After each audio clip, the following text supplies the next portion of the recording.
Quddiem il-Kumitat tal-Kontijiet Pubbliċi, il-Ministru għall-Ġustizzja Owen Bonnici kompla jfisser kif Hanley and Partners ingħataw il-konċessjoni biex imexxu l-programm ta' ċittadinanza b'investiment għaliex għandhom l-esperjenza u l-ħiliet biex jagħmlu suċċess minn dan il-programm.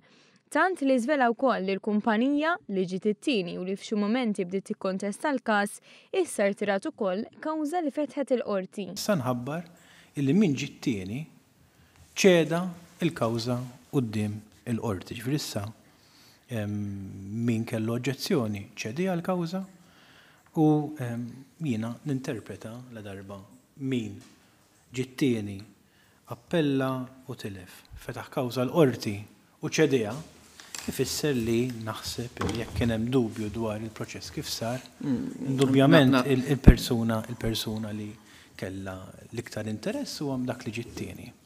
Jiena nifhem ninterpreta l-fatt li min ġie t-tieni ċeda l-kawża illi naħseb meta wieħed qatt bil-qiegħda wara il-fatti sab illi legalment aħna mxejna korrettament. Arton Capital kienet irrappreżentata fil-proċess tal-offerti mid-ditta legali FZD Advocates li bħalma jindika l-isem jagħmel parti minnha deputat nazzjonalista Francis Zamid Dimek. Filwaqt li l-protest ġudizzjarju kien iffirmat mill-membru tal-Parlament Ewropew Therese Comodini Kakija. B'reazzjoni għall-aħbar li tal-Ministru Owen Bonnici, iċ-Chairman tal-Kumitat Tonio Fenech qal li hu fil-kawża ma daħalx u ma jafx x'inhu l-mertu tagħha.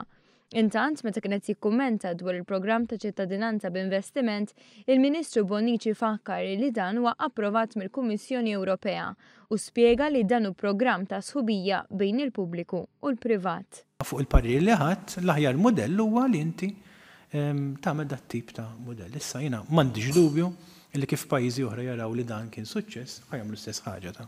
U m'għandix dubju wkoll illi jekk ikun hemm bidla fil-gvern intom tkomplu taħdmu fuq dan it-tip ta' mudell.